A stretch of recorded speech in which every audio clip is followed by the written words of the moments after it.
Vamos a la lectura. Habíamos quedado en la página 515, en el párrafo que dice: en la manufactura y el artesanado el trabajador se sirve de la herramienta. En la fábrica sirve a la máquina. ¿Estáis ahí? Sí. Muy bien, pues Sí. vamos a comenzar la lectura desde ahí. Nani, por favor, tú misma.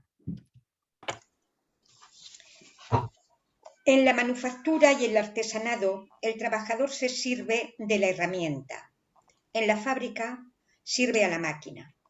Allí parte de él el movimiento del medio de trabajo. Aquí es él quien tiene que seguir el movimiento de éste. En la manufactura, los obreros son miembros de un mecanismo vivo. En la fábrica existe un mecanismo inanimado, independiente de ellos, al que son incorporados como apéndices vivientes. Esa taciturna rutina de un tormento laboral sin fin, en el que siempre se repite el mismo proceso mecánico, una y otra vez, semeja el trabajo de Sísifo. La carga del trabajo, como la roca, vuelve siempre a caer sobre el extenuado obrero. El trabajo mecánico agrede de la manera más intensa el sistema nervioso y a la vez reprime el juego multilateral de los músculos y confisca toda actividad libre, física e intelectual del obrero. Vuelve a la página anterior, por favor, y lee la nota 186. Sí, Engel. Incluso un cultor optimista y completamente ordinario del librecambio, el señor Molinari, observa: un hombre se desgasta más rápidamente vigilando durante 15 horas diario el movimiento uniforme de un mecanismo que ejerciendo en el mismo espacio de tiempo su fuerza física. Ese trabajo de vigilancia, que tal vez sirviera como útil gimnasia a la inteligencia si no fuera demasiado prolongado, destruye a la larga, por su exceso, tanto el intelecto como el cuerpo mismo. Gracias, Nani. Continúa en la otra página. Hasta el hecho de que el trabajo sea más fácil Se convierte en medio de tortura, puesto que la máquina no libera del trabajo al obrero, sino de contenido a su trabajo. Un rasgo común de toda la producción capitalista. En tanto, no se trata solo de proceso de trabajo, sino a la vez de proceso de valorización del capital. Es que no es el obrero quien emplea a la condición de trabajo, sino a la inversa, la condición de trabajo al obrero. Pero solo con la maquinaria ese trocamiento adquiere una realidad técnicamente tangible. Mediante su transformación en autómata, el medio de trabajo se enfrenta al obrero durante el proceso mismo del trabajo, como capital, como trabajo inanimado que domina y succiona la fuerza de trabajo viva. La extinción entre las potencias intelectuales del proceso de producción y el trabajo manual, así como la transformación de las mismas en poderes del capital sobre el trabajo, se consuma, como ya indicáramos en la gran industria erigida sobre el fundamento de la maquinaria. La habilidad detallista del obrero mecánico individual, privado de contenido, desaparece como cosa accesoria e insignificante ante la ciencia, ante las descomunales fuerzas naturales y el trabajo masivo social que están corporificadas en el sistema fundado en las máquinas y que forman con este el poder del patrón, máster. Por eso, este patrón, en cuyo cerebro la maquinaria y el monopolio que ejerce sobre la misma están inextricablemente ligados, en caso de conflicto, le grita despectivamente a la mano de obra. Los obreros fabriles harían muy bien en recordar que su trabajo en realidad es un tipo muy inferior de trabajo calificado, que no hay ninguno que sea más fácil de dominar ni esté si se atiende a su calidad, mejor retribuido que ninguno, mediante un breve adiestramiento de los menos expertos. Puede adquirirse en menos tiempo y con tal abundancia. La maquinaria del patrón, en realidad, desempeña un papel mucho más importante en el negocio de la producción que el trabajo y la destreza del obrero. Trabajo que una instrucción de 6 meses puede enseñar y cualquier peón agrícola puede aprender. Gracias, Nani. Tremendo párrafo, ¿no? Lo que ha leído Nani, ¿no? Este párrafo sintetiza todo el espíritu del capital y de la producción capitalista. La reducción del ser humano a mero apéndice de la máquina y además a un apéndice absolutamente desvalorado, tan desvalorado como simple es el trabajo al que queda reducido el consumo de su tiempo y tan desvalorizado como barato es, por tanto, la instrucción que necesita el obrero para poder desempeñar el mantenimiento, el cuidado, la alimentación de la máquina. Juan, por favor, adelante. Si escucháis algún ruido de fondo, no lo podré evitar, porque estoy al lado de la ventana y hay gente. La subordinación técnica del obrero a la marcha uniforme del medio de trabajo y la composición peculiar del cuerpo de trabajo, integrado por individuos de uno u otro sexo y pertenecientes a diferentes niveles de edad, crean una disciplina cuartelaria que se desenvuelve hasta constituir un régimen fabril poético y que desarrolla completamente el trabajo de supervisión ya mencionado con anterioridad. Y por tanto, a la vez, la división de los obreros entre obreros manuales y capataces, entre soldados rasos de la industria y suboficiales industriales. Detente. Y suboficiales industriales. El sistema manufacturero va a inspirar un tipo de organización cuartelaria que es la que va a regir en los sistemas fabriles a partir de la segunda mitad del siglo XVIII. Un tipo de organización cuartelaria en el cual el capital, a través de sus mandos intermedios, gestiona, organiza, coordina el funcionamiento de toda la cooperación dentro de la fábrica, tanto la cooperación simple como la cooperación por medio de máquinas o compleja. Este tipo de disciplina cuartelaria va a inspirar a muchos filósofos de la segunda mitad del siglo XVIII para tratar de analizar y formalizar en qué consiste esta organización modelo panal de abeja que empezamos a ver en sus simientes en la manufactura y que alcanza su máxima expresión en la fábrica, en la industria moderna. Uno de los filósofos que sentó cátedra al respecto fue el gran Jeremías Bentham, uno de los padres del utilitarismo, con su estudio del panóptico, del cual ya hablamos alguna vez y del que os mandé tanto el trabajo original de Bentham, en su versión castellana publicada en 1830, como el sistema propuesto de Bentham de control del personal, fijaos, no aplicado a la fábrica. Él toma nota de la fábrica y de la organización fabril para aplicarlo al sistema penitenciario. Cómo controlar las cárceles, cómo organizar y controlar las cárceles de la manera más económica y rentable posible para que la disciplina no sea necesariamente impuesta por un soldado o por un policía, por un vigilante que está permanentemente mirando, sino para que la propia víctima, el propio preso, se autodiscipline porque no sabe en qué momento está siendo vigilado. Un sistema de control automático, un sistema de control que recae sobre el propio controlado y que reduce considerablemente los costos de mantenimiento. El proceso del panóptico, el proceso de vigilancia establecido en el panóptico de Bentham, paradójicamente, Bentham nunca consiguió en vida ponerlo en marcha en ninguna de las prisiones. Las distintas restricciones presupuestarias y seguramente el embrutecimiento del funcionariado británico impedían que se pudiera avanzar en semejantes sutilezas, y evidentemente pues era más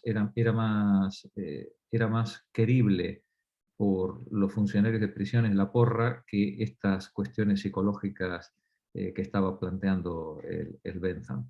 No obstante, el sistema de Bentham, veremos, como ya visteis también en los artículos que os envié, que fue aplicado fuera de Inglaterra en numerosos sitios, por ejemplo aquí en España, aquí tenemos la cárcel modelo de Valencia, es uno de los sistemas, una de las cárceles en las que se utilizó, pero en muchas más, por supuesto, y desde luego siempre fue utilizado el concepto de panóptico en el sistema fabril, de manera que el trabajador, el preso, qué paradoja poner a los dos en la misma frase, el trabajador y el preso se autodisciplinen en la medida en la que se sienten vigilados sin saber fehacientemente en qué momento, cuándo ni cómo están siendo vigilados. Como ya os envié los artículos y los tenéis disponibles, creo que no merece la pena, salvo algún comentario, que entremos en ellos.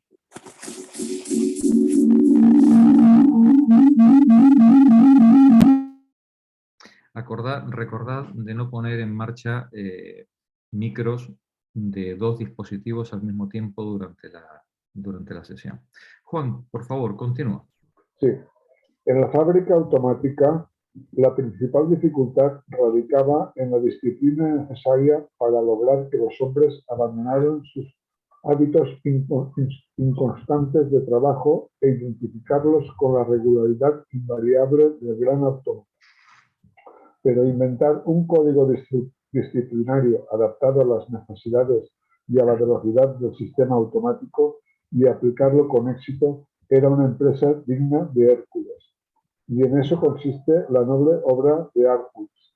Incluso hoy en día, en que el sistema está organizado en toda su perfección, resulta casi imposible encontrar entre los obreros que han pasado la época de la pubertad auxiliares útiles para el sistema automático. El código fabril, en el cual el capital formula como un legislador privado y conforme a su capricho la autocracia que ejerce sobre sus obreros, sin que en dicho código figure esa división de poderes de la que tanto gusta la burguesía, ni el sistema representativo, aún más apetecido por ella. No es más que la caricatura capitalista de la regulación social del proceso laboral, que se vuelve necesaria al introducirse la cooperación en gran escala y el empleo de medios de trabajo colectivo, principalmente de la maquinaria. La libreta de castigos en manos del capataz reemplaza el látigo del negrero.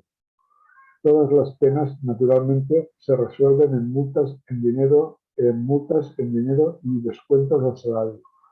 Y la sagacidad legislativa de los licurgos fabriles hace que la transgresión de sus leyes les resulte más lucrativa, si cabe, que el acatamiento de las mismas. La manera de imponer la disciplina en el sistema fabril, al principio y siempre que se le permite al capital, si no fuera por las leyes laborales que estas socialcomunistas a veces que tenemos que lo impiden, la manera de introducir el castigo que más le gusta al capital es la de poner multas, reducir el salario, ¿no? Pues por cada pieza mal que has fabricado te descuento tanto, ¿no? Por cada cigarrito que te he pillado fumando, pues te descuento tanto. Por cada minuto que llegas tarde, te descuento tanto, ¿no? El sistema de castigos puede ser tan lucrativo que le interese mucho más al empresario que el trabajador incumpla las reglas, ¿no? Le gana más dinero robándole salario que por la misma producción que que le extrae por medio del plusvalor. Por favor, Monse, lee la nota 190. La esclavitud en que la burguesía mantiene sujeto al proletariado en ninguna parte se representa más claramente a la luz del día que en el sistema fabril. Toda libertad queda aquí en suspenso, de derecho y de hecho. El obrero debe estar en la fábrica a las 5:30 de la mañana. Si llega un par de minutos tarde, se lo castiga. Si se presenta 10 minutos después de la hora, no se le deja entrar hasta después del desayuno y pierde entonces la cuarta parte del jornal. Tiene que comer, beber y dormir a la voz de mando.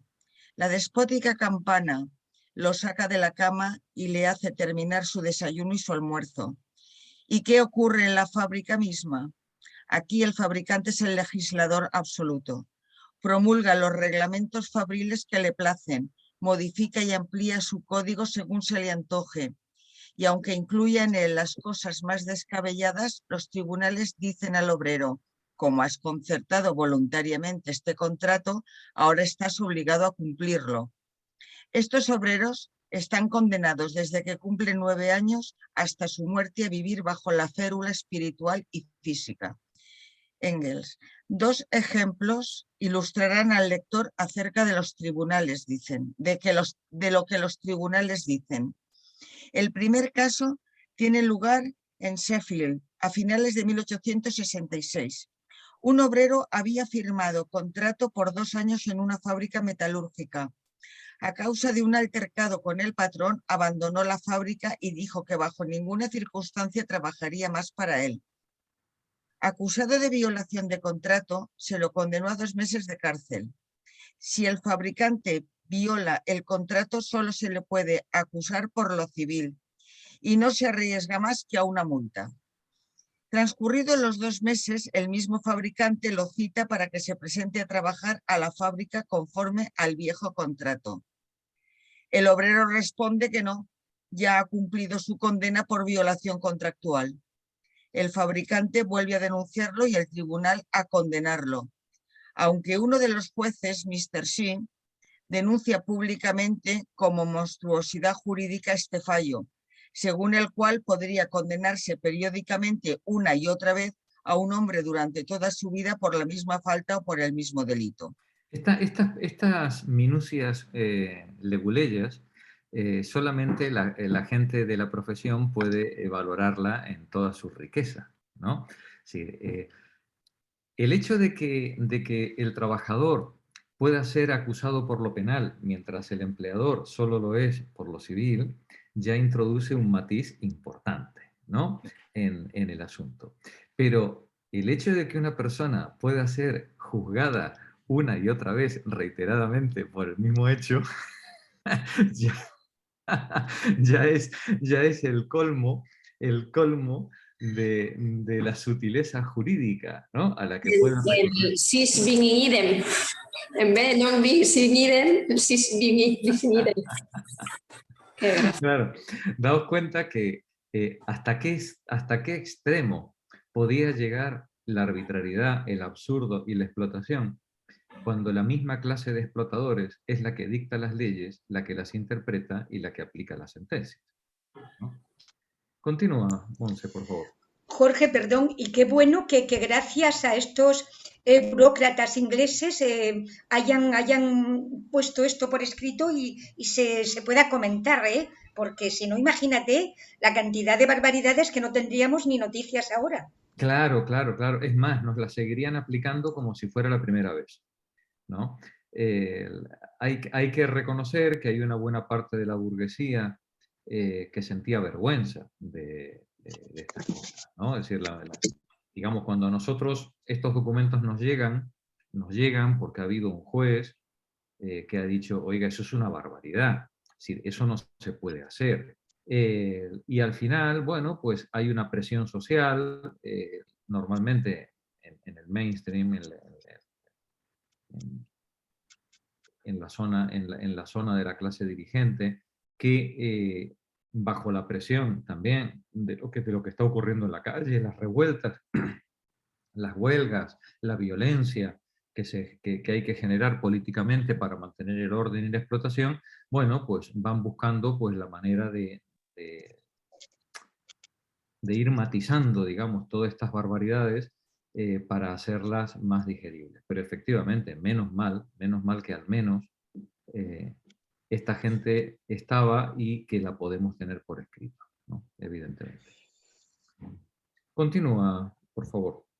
No dictaron esta sentencia los grandes impagos, los Dogberrys de provincia, sino uno de los tribunales superiores con sede en Londres. Nos dice, Actual, así, vamos a traducir, ¿vale? Decir, no dictaron esta sentencia los Dogberry, los funcionarios ignorantes de medio pelo, ¿vale? Sino que el que había dictado esta sentencia era un tribunal superior de Londres, ¿vale? Algo equivalente a nuestro Tribunal Superior de Justicia, bueno, aunque ya veis a quienes tenemos en nuestros tribunales superiores, ¿no? Tampoco podrían ser Dogberrys también. Continúa. Actualmente esta práctica ha sido abolida, excepto algunos casos, por ejemplo, en las empresas públicas de gas. Hoy en día el obrero está equiparado al empleador en caso de violación contractual y solo se le puede demandar por lo civil.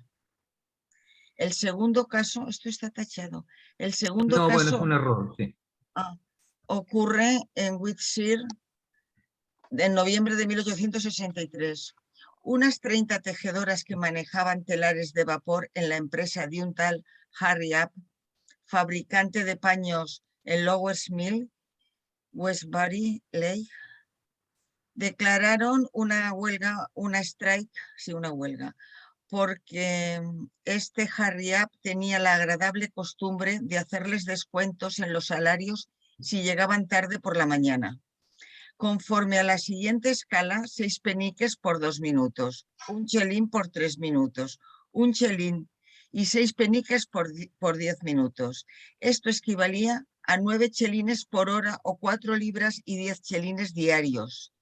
Pese a que su salario medio nunca pasaba en el año de 10 a 12 chelines semanales, Es decir, la multa por llegar tarde le podía alcanzar al salario de toda la semana. Sí. ¿No? Continúa. El Harry App asimismo había encomendado a un joven que indicara con su silbato la hora de entrar a la fábrica, lo que éste a veces hacía antes de las 6 de la mañana.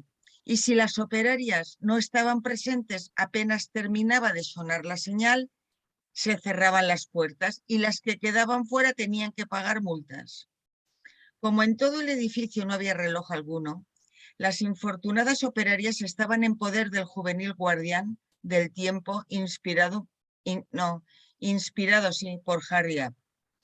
Las obreras que se lanzaron a la strike, madres de familia y muchachas, declararon que volverían al trabajo cuando se reemplazara al guardián del tiempo por un reloj y se introdujera una tarifa de multas más racional. Fijaos que las chicas no estaban pidiendo que se quitaran las multas. Lo que estaban pidiendo era que se quitara la arbitrariedad de ese miserable, de ese sinvergüencilla, ¿no? Que decidía sobre la vida de cada una de ellas, ¿no? A las 6 de la mañana. Continúa. Harry App demandó a 19 mujeres y muchachas por ruptura de contrato. Fueron condenadas cada una a 6 peniques de multa y a pagar las costas por 2 chelines y 6 peniques, fallo que provocó la ruidosa indignación del auditorio. Harry App se retiró del tribunal acompañado por una multitud que lo silbaba. Una operación predilecta de los fabricantes es castigar a los obreros con descuentos de salario por las fallas del material que se les suministra. Este procedimiento provocó en 1866 una strike general en los distritos alfareros ingleses. Los informes de la Children Employment Commission 1866 registran casos en los que el obrero, en vez de percibir salario por su trabajo, debido al reglamento de castigos, se convierte por añadidura en deudor de su ilustre máster. Es decir, el trabajador no solamente no cobra, ¿no? Sino además se convierte en deudor, ¿no? Continúa. La recentísima crisis algodonera suministra edificantes ejemplos de la sagacidad con que los autócratas fabriles fabrican descuentos de salario. Yo mismo, dice el inspector fabril Robert Baker, hace poco demandé judicialmente a un fabricante algodonero porque dicha persona, en estos tiempos difíciles y de penuria, descontaba a algunos de los obreros jóvenes, mayores de 13 años, 10 peniques por el certificado médico de edad que a él solo le cuesta 6 peniques y por el cual la ley solo autoriza un descuento de 3 peniques. Y la costumbre, ningún descuento en absoluto. Otro fabricante, para alcanzar el mismo objetivo sin entrar en conflicto con la ley, a cada uno de los pobres niños que trabajaban para él les descuenta un chelín. En concepto de estipendio por la enseñanza del arte y oficio de hilar. En concepto por la enseñanza del arte y oficio, es decir, no solamente vas a trabajar, ¿no? Sino que como te estoy enseñando, además de trabajar, te voy a descontar dinero.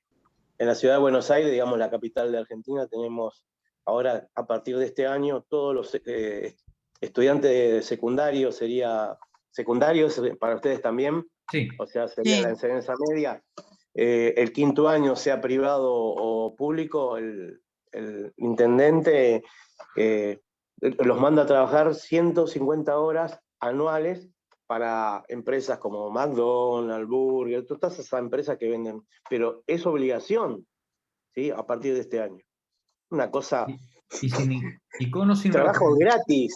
O gratis, sea, eso lo ¿no? van como pasantías gratis, es trabajo gratis, 150 horas anuales, es una barrabasada para mí, ¿no? Pero mira la oportunidad de aprender que tienen en una caja de McDonald's. Hombre. Claro. ¡Qué bueno! Bueno, pues, digamos, esto no a obedecer nada más se aprende ahí, ¿no? Sí. Exacto, a obedecer. Sí. Ahí no se aprende más que a obedecer y a mirar para otro lado, todas las porquerías que se hacen a tu alrededor.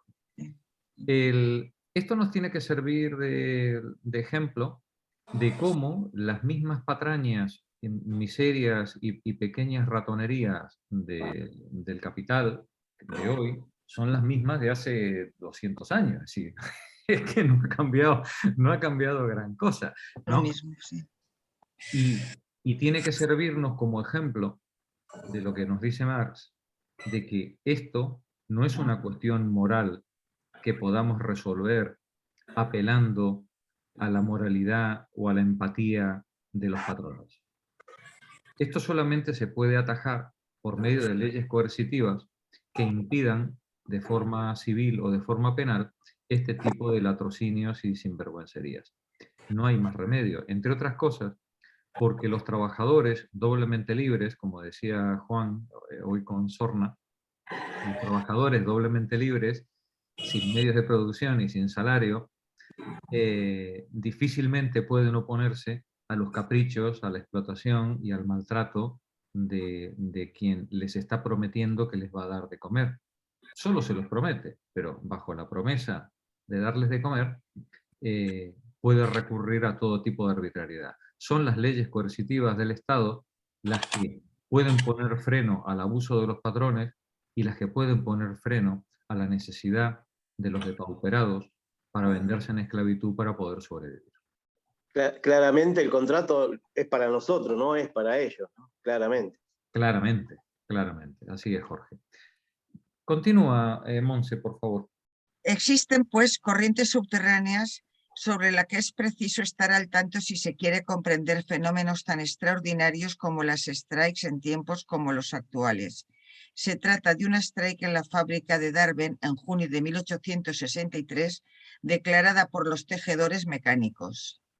Informes 30 de abril de 63, los informes fabriles van siempre más allá de su fecha oficial. Vale, volvemos entonces a la nota 191 arriba y terminas el párrafo este. ¿La 191 leo la nota?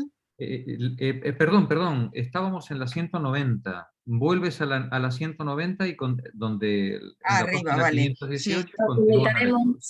Nos limitaremos aquí a aludir a las condiciones materiales bajo las cuales se ejecuta el trabajo fabril.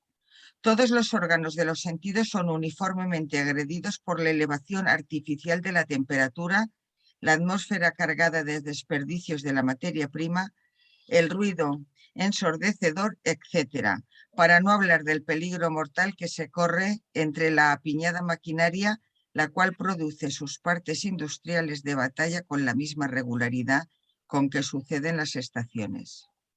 La economía en los medios sociales de producción, madurada por primera vez en el sistema fabril como en un invernáculo, en manos del capital se vuelve a la vez un robo sistemático en perjuicio de las condiciones vitales del obrero durante el trabajo. Robo de espacio, aire, luz y de medios personales de protección contra las circunstancias del proceso de producción peligrosas para la vida o insalubres. Y no hablemos de aparatos destinados a aumentar la comodidad del obrero. ¿No tenía razón Fourier acaso cuando llamaba a las fábricas baños mitigados? Lee por favor la nota 191. 192. En las fábricas sometidas desde hace más tiempo a la ley fabril. Página 191, por favor. Nota 191, por favor. En el capítulo 1 del libro 3 aportaré información acerca de una campaña recentísima de los fabricantes ingleses contra las cláusulas de la ley fabril que protegen de la maquinaria peligrosa los miembros de la mano de obra. Una legislación, esta es una legislación de tipo de protección laboral, de medidas colectivas y medidas individuales, EPIs, fabricación de máquinas con protecciones, etcétera, para evitar pues, las amputaciones, las roturas de miembros, la pérdida de miembros, ¿no? De los trabajadores. Vale, continúa. Baste aquí con una cita tomada de un informe oficial redactado por el inspector fabril Leonard Horner. He oído hablar a fabricantes con inexcusable ligereza de algunos de los accidentes. La pérdida de un dedo, por ejemplo, sería una fruslería. La vida y el futuro de un obrero dependen a tal punto de sus dedos que tal pérdida constituye para él un asunto gravísimo. Cuando oigo esas charlas tan desaprensivas, suelo plantear esta pregunta. Supongamos que usted necesita un obrero adicional y que se ofrecen dos, ambos igualmente capacitados en los demás aspectos, pero que uno de ellos ha perdido el pulgar y el índice de una mano. ¿Por quién optaría? Mis interlocutores nunca vacilaban al instante al decidirse por el que tenía todos los dedos. Estos señores fabricantes tienen falsos prejuicios contra lo que se denomina legislación pseudofilantrópica. Estos señores son gente despabilada y no en vano se han entusiasmado por la rebelión de los esclavistas. No en vano se han entusiasmado estos fabricantes por la rebelión de los estados sureños norteamericanos a favor de la esclavitud. ¿Vale? Y termina arriba. ¿No tenía razón Fourier acaso cuando llamaba a las fábricas baños mitigados? En el castellano antiguo derivado del árabe, baños son cárceles. Los baños son los habitáculos que había en la parte de abajo de los castillos o en las fortalezas, en las que se encerraba a los penados. Y decía Fourier, Fourier llamaba a las fábricas cárceles, podríamos traducirlo, cárceles aminoradas, cárceles mitigadas. Jorge. Sí. Me quedó algo de la página 517, me quedó como... me hizo ruido, por ahí no es importante, pero a mí me hizo ruido. A ver, yo te voy a leer, a ver si vos, digamos, me podés... a ver si le sacamos punta. A ver. Sí, una cosa así, por ahí no es importante. Mirá, empiezo con el punto. El código fabril en el cual el capital formula como un legislador privado y conforme a sus caprichos la autocracia que ejerce sobre sus obreros, sin que dicho código figure esa división de poderes de la que tanto gusta la burguesía, ni el sistema representativo aún más apetecido por ella. Esta es la parte más importante. No es más que una caricatura capitalista de la regulación social del proceso laboral, que se vuelve necesaria al introducirse la cooperación en gran escala y el empleo de medios de trabajo colectivos, principalmente la maquinaria. Me hizo ruido el tema de la regulación social del proceso laboral. O sea, Claro, claro. Vamos a ver, en cualquier cooperación a gran escala, gran escala hace falta ponerse de acuerdo.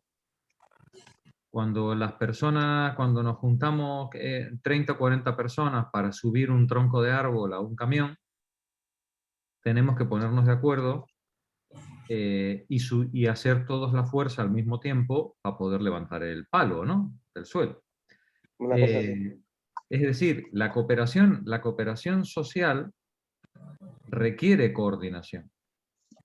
Sí. Lo que ocurre es que no es lo mismo la coordinación establecida por deliberación que la cooperación establecida de forma autocrática por un mando al que no le cabe ningún tipo de pregunta ni ningún tipo de observación. Y entonces dice el autor, el Código Fabril, en el cual el capital formula como un legislador privado y conforme a su capricho la autocracia que ejerce sobre sus obreros, ¿no? Es decir, en el Código Fabril, en el reglamento interno de la fábrica, el empresario establece las normas como le dan la gana a él.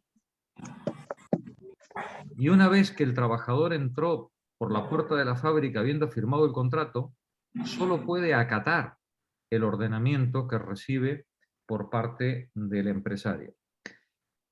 Aquí Marx hace una ironía, porque estos mismos empresarios tan dictatoriales, hoy diríamos estalinistas, casi putinianos, ¿no? Oye, claman por la libertad y por la división de poderes fuera de la fábrica, vamos, como Jeremías, ¿eh? Sí, es curioso todo lo importante que es para ellos la división de poderes y la libertad fuera de la fábrica, y cuánto abominan de esa libertad y división del poder cuando son ellos los que tienen el mando, ¿no? Pareciera como que el fabricante solamente quiere, o el poseedor del dinero, solo le interesa la libertad cuando no tiene él el poder. Y cuando él lo tiene, entonces lo aplica de la manera más absoluta y dictatorial que se le puede ocurrir, si la ley se lo permite. Sí, Jorge. Es como que le está hablando al idiota de Betham y al otro, ¿cómo se llama? Sí, a todos los liberales. A todos los liberales. A Stuart Mill, digamos, claro. ¿no? Que son los más puntillosos con el tema de las minorías, de la dictadura de la mayoría, de todas esas cosas que ellos mismos, liberales a ultranza, tienen miedo, no sé de qué, pero bueno, al Estado, todos estos liberales tan progres, en cuanto llegan a su fábrica y cierran la puerta, se transforman todos en pequeños dictadores al más vergonzoso estilo de Chaplin, ¿no? De la película, quiero decir. Sí, lógico. Hay ese micro, Marta. Marta, corta si puedes uno de los dos micros, o el del teléfono o el del ordenador. ¿Se ha aclarado? Muy bien, pues continuamos la lectura. Julián, por favor, parágrafo 5, la lucha entre el obrero y la máquina. La lucha entre el capitalista y el asalariado se inicia con la relación capitalista misma y sus convulsiones se prolongan durante todo el periodo manufacturero. Lee por favor la nota 193. Véase, entre otros, los patrones y los obreros se hallan, desgraciadamente, en una perpetua guerra entre sí. El objetivo invariable de los primeros es obtener el trabajo de estos lo más barato posible, y para alcanzar su propósito no se abstienen de ninguna artimaña, mientras que los últimos están igualmente atentos para no dejar pasar ocasión alguna de imponer a sus patrones la aceptación de demandas más elevadas. El autor es el reverendo Nathaniel Foster, completamente de parte de los obreros. Y esto está escrito en 1767, mucho antes de la explosión industrial capitalista, ¿no? En plena manufactura. Hay que ser un necio para decir que lo de la lucha de clases es un prejuicio ideológico, ¿no? Es decir, hay que ser un necio. Casi toda Europa experimentó durante el siglo XVII revueltas de los trabajadores contra el llamado molino de cintas, denominado también molino de cordones, o telar de molino, una máquina para tejer cintas y galones. Lee por favor la nota 194. El molino de cintas se inventó en Alemania. El clérigo italiano Lancellotti narra en una obra aparecida en Venecia de 1636, Anton Müller de Danzig vio en esta ciudad hace unos 50 años una máquina muy ingeniosa que hacía de 4 a 6 tejidos de una vez. Pero como el concejo temió que ese invento Convertiría en mendigos a gran cantidad de trabajadores, lo suprimió e hizo estrangular o ahogar secretamente al inventor.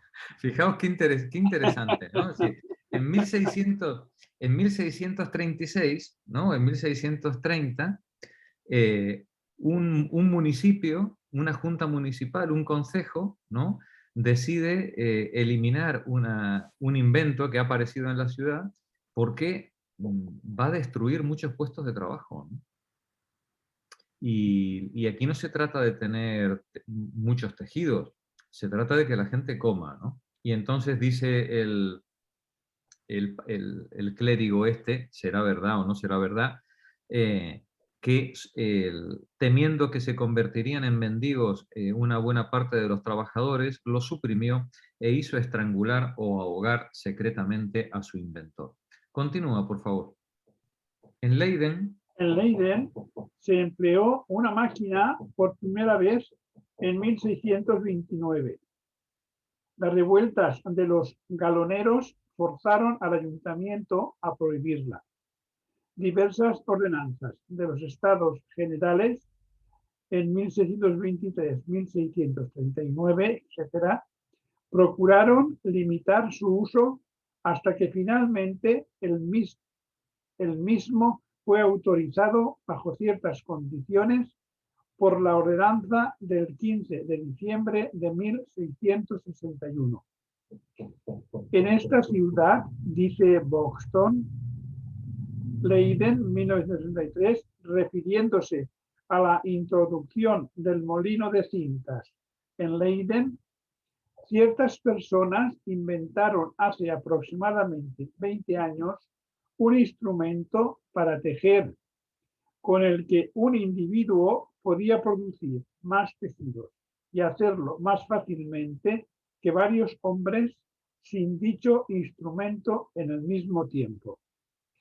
Esto fue causa de tumultos y quejas de los tejedores hasta que el ayuntamiento prohibió el uso de dicho instrumento. Fijaos qué interesante cómo la autoridad política interviene en la economía, ¿no?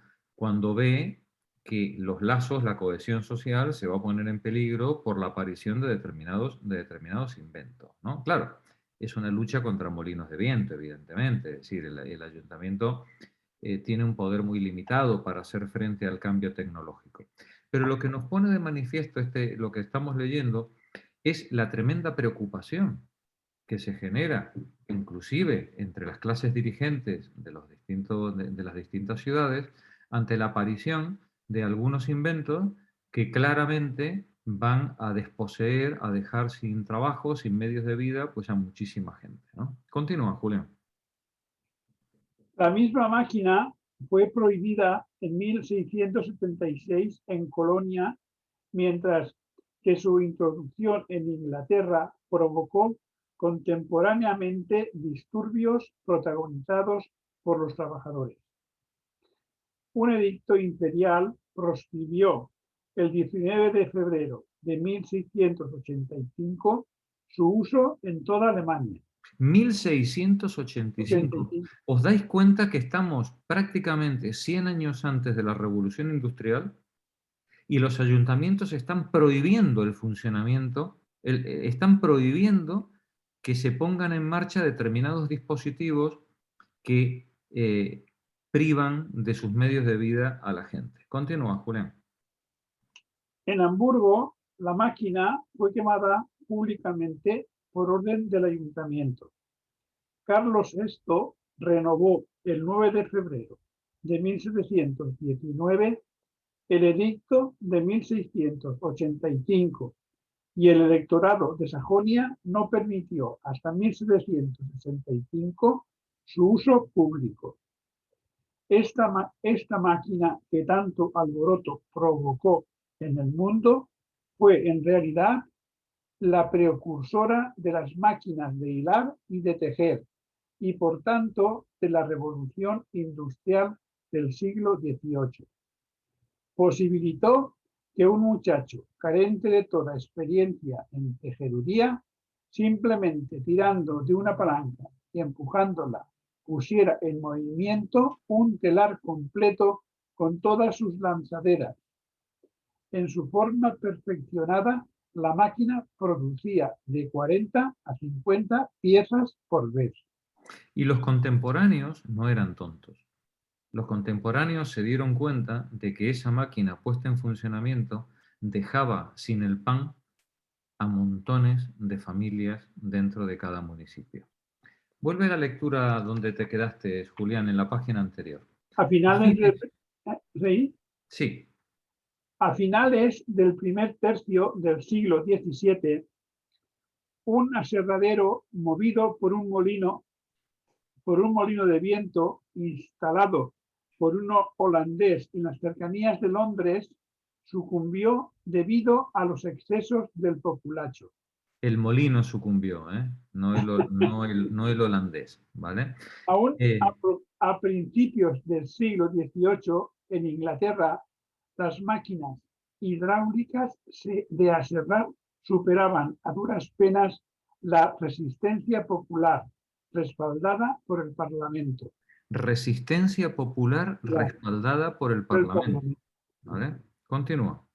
Cuando Everett en 1758 construyó la primera máquina de tundir impulsada por el agua, 100.000 hombres que habían quedado sin trabajo le prendieron fuego al invento. Sí, claro. La máquina de tundir, quienes no habéis visto cómo se elaboran los paños, cuando se teje el paño, se van quedando las puntas de los hilitos, levantadas, como en una fideuá, ¿no? Sí. Y eso hay que cortarlo, ¿no? Es decir, hay que ir igualando el paño para que tenga luego la suavidad que nos gusta cuando decimos, oye, esto rasca, ¿no? Bueno, para que no rasque, para que eso sea suavito, hay que irle quitando todos esos hilos. Todos esos hilos se quitan con unas cuchillas, con unas cuchillas que tradicionalmente eran manuales, se iba pasando la cuchilla por encima del paño. De esto Marta nos podría dar una clase, un seminario entero. Y en 1750 se empiezan a construir máquinas, ¿no? Para hacer esto. Claro, estas máquinas le quitan el medio de vida a decenas de miles de personas que se ganaban el pan quitándole los pelitos, quitándole los flecos, las puntas a los paños. Continúa, Julián, otro ejemplo. 50.000 trabajadores que hasta entonces habían vivido del cardado de lana elevaron una petición al Parlamento contra los molinos de Carda y las máquinas de cardar. La máquina de cardar, recordemos da igual que estemos hablando de algodón, cualquier fibra, ¿vale? Pero sobre todo con la lana, cuando se esquila la oveja, después del esquilado hay que lavar todo eso, pues que está lleno de piojos, de pulgas, de mugre, ¿no? Pues se lava todo eso, se seca, se estira, se blanquea si es necesario, y todo eso es una bola que es inmanejable, ¿no? Toda esa bola inmanejable hay que cardarla. ¿Qué quiere decir cardarla? Irla pasando entre distintas placas llenas de pinchos, como si fueran peines, para ir enderezando las fibras, ponerlas todas las fibras en la misma línea, que esté esponjoso y que no estén las fibras enredadas. Como cuando vosotras, las que tenéis o los que tenéis suerte de tener pelo, os cepilláis, ¿no? Por la mañana para quitaros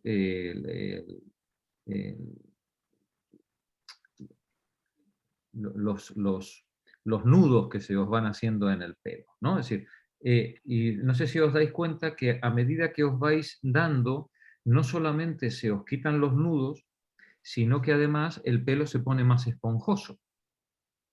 ¿Sí? Bien, Sí, pues es verdad. la lana, cuando se va cardando y se va poniendo las fibras en línea y se van volviendo esponjosas, se quedan como una bola, como una especie de nube de algodón que se enrolla en sí misma, y luego con la rueca es con lo que se va haciendo el hilo y uniendo una fibra a otra, retorciéndole y dándole la forma del hilo.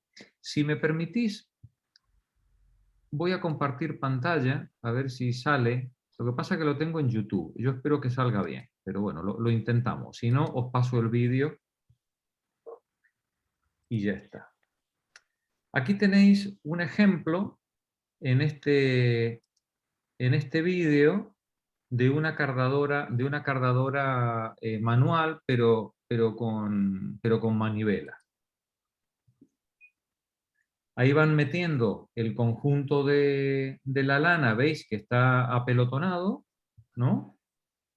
¿Lo veis? Lo va metiendo entre dos cepillos, y con el cepillo de arriba le va quitando, digamos, va alineando las fibras. Vais a ver ahora el resultado. ¿Veis?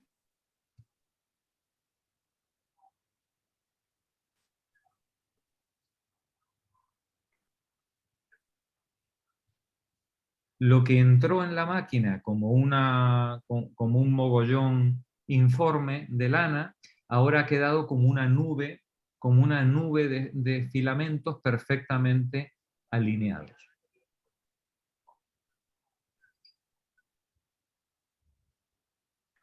Vamos a ver otro ejemplo ahora de qué se hace con ese producto.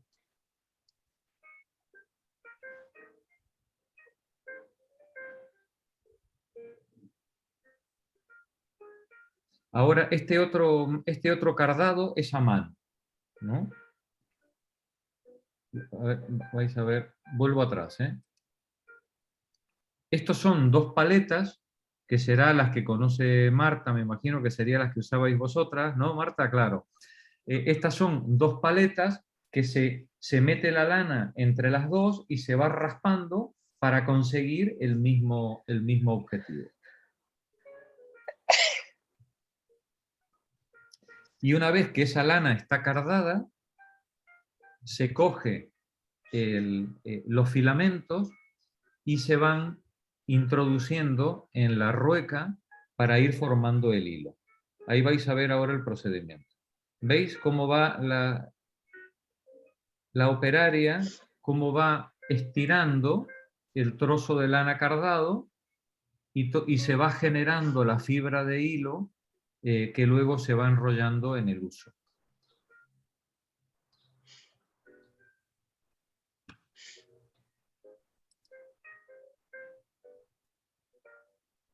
Como veis, es un proceso extraordinariamente artesanal.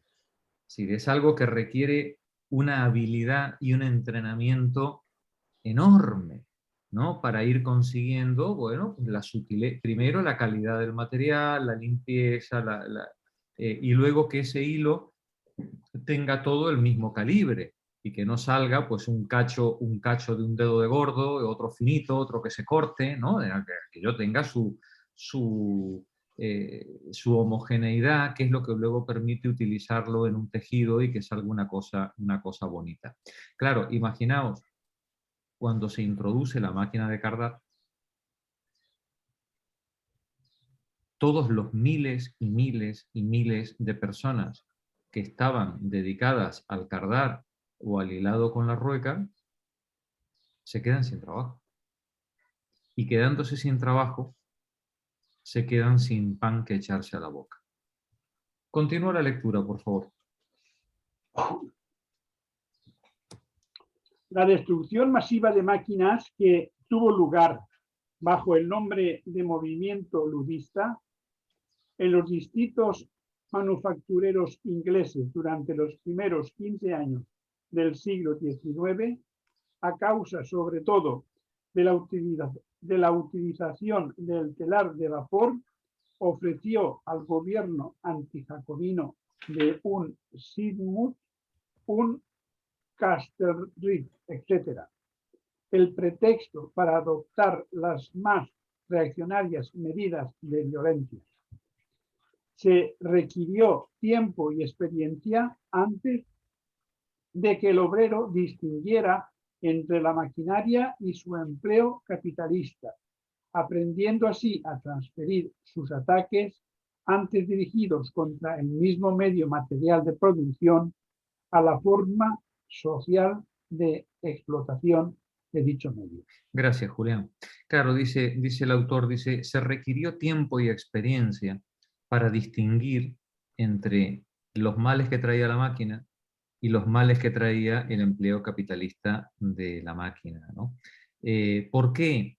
Porque las primeras máquinas no son introducidas durante el capitalismo moderno. Las primeras máquinas son introducidas durante la manufactura. Es el artesano manufacturero medieval el que empieza a introducir las modificaciones y las innovaciones tecnológicas, ¿no? Y cuando un manufacturero, cuando un artesano del medioevo introduce una modificación, le gana por goleada en competencia al resto de los artesanos de su sector. El enemigo a batir no es el artesano. El enemigo a batir en ese modo económico y político es la máquina, ¿no? Tardarían muchos años los seres humanos en darse cuenta, los trabajadores, los explotados, tardarían muchos años en darse cuenta de que quien les estaba explotando no era la máquina. El dueño de la máquina.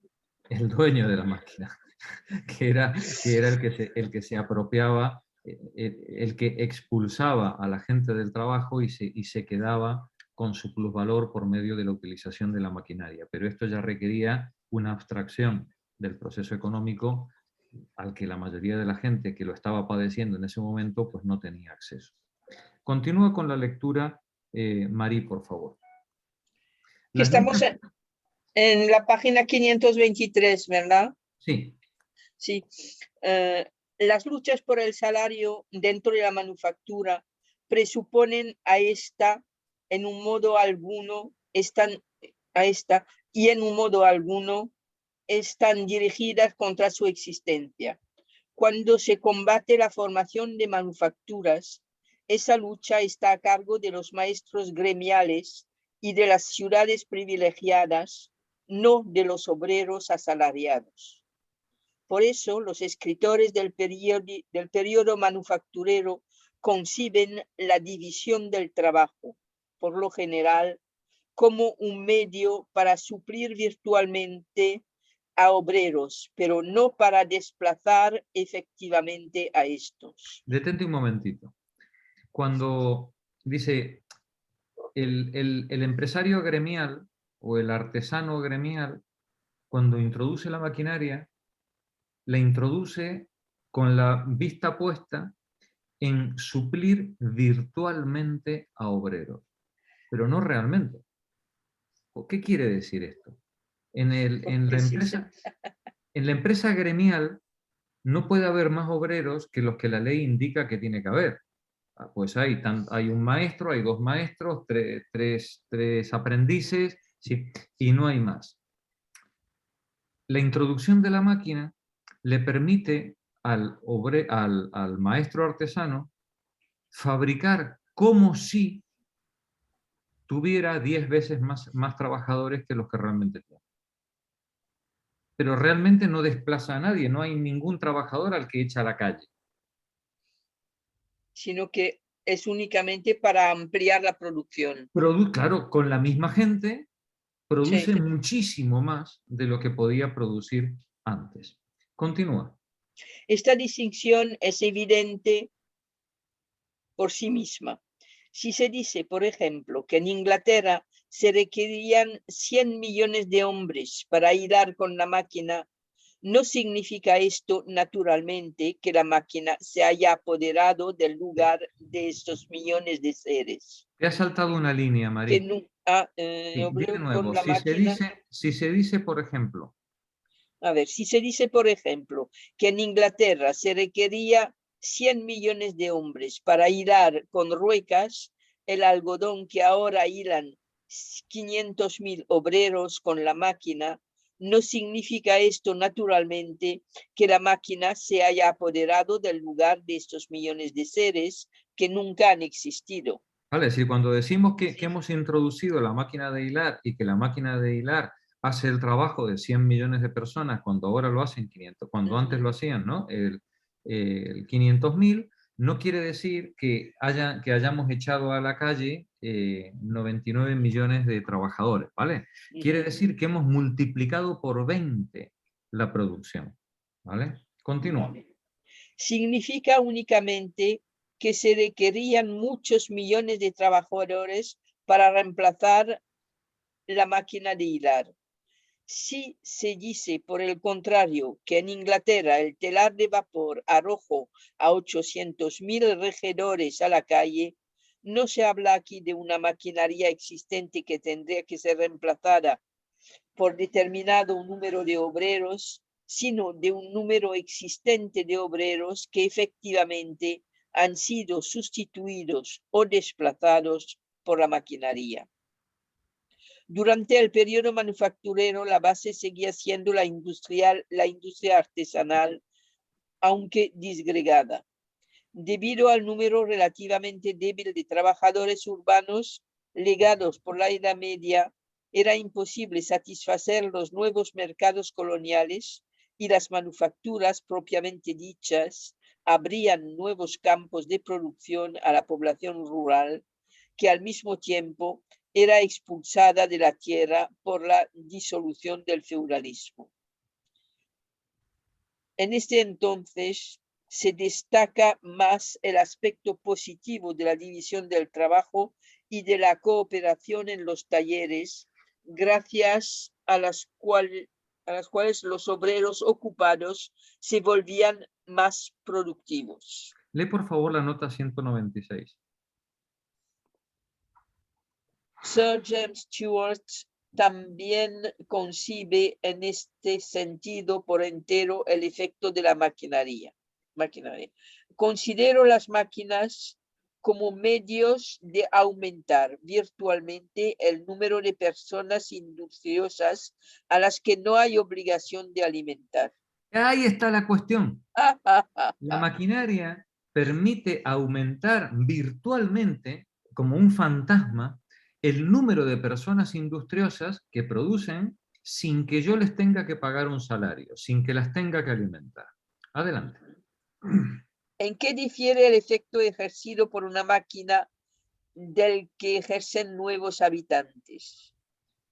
¿En qué difiere, digamos, si yo introduzco la máquina o de pronto meto 10.000 inmigrantes, ¿en qué difiere? Porque a la máquina no le tengo que mantener. ¿Vale? Continúa. Bueno, tengo que comprarla, ¿no? Sí, hay que pagarla siempre, hombre. Algún defecto tenía que tener. Mucho más ingenuoso es Petty, según el cual la maquinaria sustituye a la poligamia. La maquinaria sustituye a la poligamia. A ver, no entiendo la relación. Sí, si podemos acceder a la poligamia, podríamos tener muchísimos más niños y muchísimos más Vale. trabajadores disponibles, ¿vale? La Continúa. prole. La prole. Este punto de vista, a lo sumo, es adecuado para algunas partes de los Estados Unidos. Al contrario, raras veces puede usarse con éxito la maquinaria para abreviar el trabajo de un individuo. Se perdería en su construcción más tiempo que el ahorrado con su aplicación. Solo es realmente útil cuando actúa en grandes masas, como una sola máquina puede coadyuvar al trabajo de miles. De ahí que abunde más en los países más populosos, donde existen más personas sin trabajo. No se la utiliza porque escaseen los obreros, sino por la facilidad con que se los puede hacer trabajar en masa. No se la utiliza porque no haya obreros, sino porque se los disciplina y se los puede hacer trabajar en masa. Vuelve arriba, por favor, Mari. A ver, En ¿dónde algunos está? países, A ver, que no me encuentro ya el sitio. arriba de la 524. Ah, sí, en algunos países, mucho antes del periodo de la industria, la cooperación y combinación de los medios de trabajo en manos de unos pocos produjeron aplicadas a la agricultura revoluciones intensas, súbitas y violentas del modo de producción y por tanto de las condiciones de vida y de los medios de ocupación de la población rural. Pero en un principio, esta lucha se libra más entre los grandes y los pequeños propietarios rurales que entre el capital y el trabajo asalariado. Por otra parte, cuando los trabajadores resultan desplazados por los medios de trabajo, ovejas, caballos, etc., actos directos de violencia constituyen aquí en primera instancia el supuesto de la revolución industrial. Primero se expulsa de la tierra a los trabajadores y luego vienen las ovejas. El robo de tierra en gran escala, como en el caso de Inglaterra, crea a la gran industria por vez primera su campo de aplicación. En sus comienzos, pues, este trastocamiento de la agricultura presenta más bien la apariencia de una revolución política. Este trastocamiento de la agricultura por medio de la cual se expulsa a la gente de sus medios de vida y se les sustituye por ovejas, parece una revolución política, ¿no? Pero en el fondo lo que está ocurriendo es una gigantesca revolución económica que va a proveer al capitalismo la mano de obra explotable, los recursos explotables para su revolución industrial. Se tira a los obreros de la tierra y se les tira como en un horno el carbón. Como en un horno el carbón, sí, así es. Así es. Es horrible. Sí, así es. Continúa la lectura, Pepa, seguí. En cuanto a máquina, bueno, lo que viene ahora, chicas, Sí. los textos que vamos a leer desde lo que empezamos ahora hasta el final del parágrafo, es una película de terror. Os pido, por favor, la mayor concentración, la mayor atención, ¿vale? Pocos pasajes son más memorables que los que vamos a leer ahora en las próximas páginas. Adelante, Pepa. Vale. En cuanto a máquina, el medio de trabajo se convierte de inmediato en competidor del propio obrero. Nota 197. ¿La leo? No. Vale. La valorización del capital por la máquina está en razón directa al número de obreros cuyas condiciones de existencia aquella aniquila. Detente un momento, ¿vale? Vamos a releerlo. En cuanto máquina, el medio de trabajo se convierte de inmediato en competidor del propio obrero. La autovalorización del capital, la ganancia, el beneficio, el plusvalor. La autovalorización del capital por la máquina, el beneficio que aporta en términos del burgués, utilizando su vocabulario, el beneficio que aporta la máquina, está en razón directa al número de obreros que aniquila. Continúa, Pepa. Vale. Todo el sistema de la producción capitalista se funda en que el obrero vende su fuerza de trabajo como mercancía. La división del trabajo unilateriza esa fuerza de trabajo, la convierte en esa destreza totalmente particularizada que consiste en el manejo de una herramienta parcial. No bien el manejo de la herramienta recae en la máquina, se extingue a la par del valor de uso, el valor de cambio de la fuerza de trabajo. Lo leo otra vez, a ver, es que... Sí, vale. sí. ¿Lo leo otra vez? Claro. Vale, dice, no bien el manejo de la herramienta recae en la máquina, se extingue a la par del valor de uso, el valor de cambio de la fuerza de trabajo. No bien, fíjate, Pepa, Claro. no bien la sierra de cortar que tenía antes el obrero en la mano, ¿vale? Se la pasamos a la máquina y el obrero opera la máquina en vez de la sierra, ¿vale? No bien el manejo de la herramienta recae en la máquina, se extingue a la par del valor de uso el valor de cambio de la fuerza de trabajo. El obrero deja de tener valor de uso y al dejar de tener valor de uso pierde su valor de cambio. Su salario tiende a cero. En el momento en el que entregó la sierra de cortar a la máquina. Continúa. El obrero se vuelve invendible. El obrero se vuelve invendible, como el papel moneda puesto fuera de circulación. La parte de la clase trabajadora que la maquinaria transforma de esta suerte en población superflua, esto es, no directamente necesaria ya para la autovalorización del capital, por un lado sucumbe en la lucha desigual de la vieja industria artesanal y manufacturera contra la industria maquinizada. Por otro, inunda todos los ramos industriales más fácilmente accesibles, colma el mercado de trabajo y, por tanto, abate el precio de fuerza de trabajo a menos de su valor. Detente un momentito. Nos dice, en cuanto a la herramienta pasa a manos de la máquina, el valor de uso del trabajador y, por tanto, de su fuerza de trabajo, dice, el obrero se vuelve invendible. Quiere trabajar, no hay quien le contrate.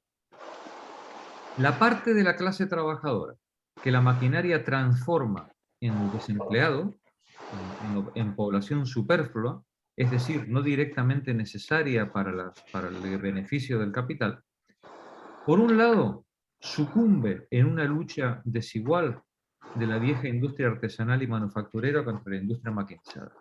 ¿A dónde va el obrero, la obrera, que ya no encuentra trabajo en la fábrica? Va a hilar con la rueca o con la máquina de coser a los talleres, a la periferia del capital, a ganarse como puede un mendrugo de pan en un combate absolutamente desigual con la gran industria. Pero por otro lado, inunda todos los ramos industriales y colma el mercado de trabajo. Estos desempleados se agolpan en las puertas de las fábricas y compiten con los otros compañeros que están y compañeras que están trabajando y compiten vendiéndose por el menor salario posible con tal de poder obtener un mendrugo que echarse a la boca. Unos se precarizan en la miseria luchando con sistemas tecnológicos primitivos y otros se precarizan compitiendo entre ellos, matándose entre ellos por conseguir un jornal cada vez peor pagado y en peores condiciones laborales. Continúa, Pepa. Para los obreros pauperizados ha de constituir un gran consuelo, en parte que sus sufrimientos sean solo temporales y en parte que la maquinaria solo se apodere gradualmente de todo el campo de producción, con lo cual menguan el volumen y la intensidad de su efecto aniquilador. Esto leedlo en clave de sorna, ¿no? Porque Sí. el empresariado patrio te explica que, bueno, que esto es temporal, que tú lo que tienes que hacer, chiquilla, es formarte, ¿vale? Si tú ya no tienes trabajo como cardadora, estudia informática, ¿vale? O sácate el carné de conductor de camiones, ¿no? Que al final no pretenderás vivir de una paguita, ¿no? Tendrás que formarte, tendrás que esforzarte, y esto es temporal, porque aunque se te ha cerrado un ámbito de trabajo en el que tú estabas especializada, tienes que pensar como los chinos o como nuestro amigo Roche de Mercadona, que toda crisis es una oportunidad. Toda crisis es una oportunidad. Y si se te ha cerrado una fábrica, hijo, hija, fórmate, no llores, no quieras vivir de las subvenciones, y ten en cuenta que antes o después vas a encontrar trabajo en otro sitio. Esperemos que sea antes de que te mueras de hambre, ¿vale? Entonces Marx ironiza, ¿no? Dice, menos mal que es solo temporal el problema, ¿vale? Y menos mal, dice Marx, y menos mal que la introducción de estos cambios tecnológicos en el capitalismo es gradual, que no lo hacen todos los capitalistas al mismo tiempo, ¿vale? Sino que primero lo hace uno, luego lo hace otro, y poco a poco va siendo la gente expulsada al desempleo. Continúa, por favor. Un consuelo anula al otro. Un consuelo anula al otro. Donde la máquina hace presa gradualmente en un campo de la producción, produce una miseria crónica en las capas obreras que compiten con ella. Donde la transición es rápida, surte un efecto masivo y agudo. La historia universal no ofrece ningún espectáculo más aterrador que el de la extinción gradual de los tejedores manuales ingleses del algodón. Un proceso que se arrastró a lo largo de decenios hasta su desenlace en 1838. Muchos de ellos murieron de hambre, muchos vegetaron largos años con sus familias a razón de 2,5 peniques por día. Lee la nota 198, por favor. Vale. La competencia entre la tejeduría manual y la mecánica se prolongó en Inglaterra antes de la promulgación de la Ley de Pobres de 1834, gracias a que se complementaba con socorros parroquiales los salarios, ya muy por debajo del mínimo vital. El reverendo Turner era en 1827 párroco en Winslow, un distrito industrial. Las preguntas de la Comisión de Migración y las respuestas del señor Turner muestran cómo se logra mantener la competencia entre el trabajo manual y la maquinaria. Pregunta: ¿el uso del telar mecánico no ha hecho que caiga en desuso el telar manual? Respuesta: indudablemente, y lo habría hecho caer en desuso mucho antes si a los tejedores manuales no se los hubiera puesto en condiciones de someterse a una reducción de sus salarios. Es decir, ¿por qué razón siguen funcionando los telares manuales? Porque los trabajadores están dispuestos a cobrar mucho menos con tal de seguir con vida. Continúa. Sí. Pregunta: pero al someterse, el tejedor manual no ha aceptado salarios que son insuficientes para subsistir y aspira a la contribución parroquial para complementar su mantenimiento. Respuesta: sí. Y en realidad, si la competencia entre el telar manual y el telar mecánico se mantiene, es gracias a la asistencia parroquial a los pobres. De esta manera, el pauperismo degradante o la emigración son los beneficios que la introducción de la maquinaria depara a las personas laboriosas. Se los ha reducido de artesanos respetables y hasta cierto punto independientes a envilecidos por dioseros que viven del degradante pan de la caridad, y a esto se llama un inconveniente temporal. Y a esto se le llama un inconveniente temporal. Pues igual que ahora, es que... Igualito que ahora. Continúa arriba. La maquinaria algodonera.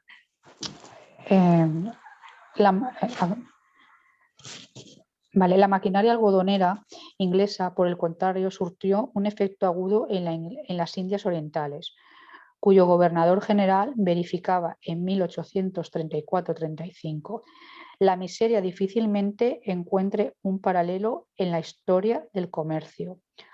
Los huesos de los tejedores de algodón hacen blanquear las llanuras de la India. Seguramente que, al apartarlos de este mundo temporal, la máquina no hacía más que ocasionarles inconvenientes temporales. Por lo demás, el efecto temporal de la máquina es permanente, puesto que constantemente se apodera de nuevos dominios productivos.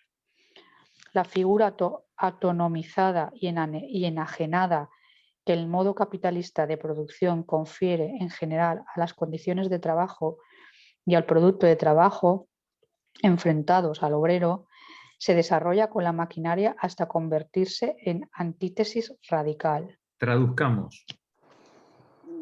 A veces Marx se le va la cabeza y utiliza párrafos así un poco rebuscados.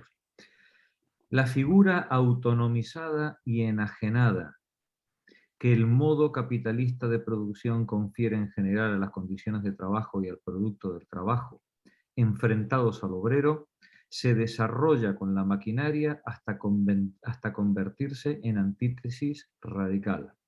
Repito, la figura autonomizada y enajenada, la figura aparentemente autónoma y separada del obrero. Pensemos que antes el obrero, el trabajador, con su herramienta, con sus medios de producción, producía un producto. Su fuerza de trabajo es suya, su inteligencia es suya, su herramienta es la que le pertenece y además el producto de su trabajo también es suyo. Él no va al mercado con su fuerza de trabajo, él va al mercado con su producto. Ahora, en la producción capitalista maquinizada, la herramienta no le pertenece, es ajena, está enajenada. Y el producto de su trabajo tampoco le pertenece. Él trabaja para otro y el producto del trabajo, lo que él está produciendo, también le pertenece a otro. La figura, dice Marx, la figura autonomizada y enajenada que el modo capitalista de producción confiere en general a las condiciones de trabajo y al producto del trabajo, enfrentados al obrero, se desarrolla con la maquinaria hasta convertirse en antítesis radical, en su otro, en su enfrentamiento radical con el obrero. La máquina y el producto contra el obrero. La máquina sojuzga al obrero. Y es más, decís, ¿y el producto también? Sí, porque cuanto más produce el trabajador, más beneficios deja al capital y más aumenta la distancia y el poder entre el capitalista y él.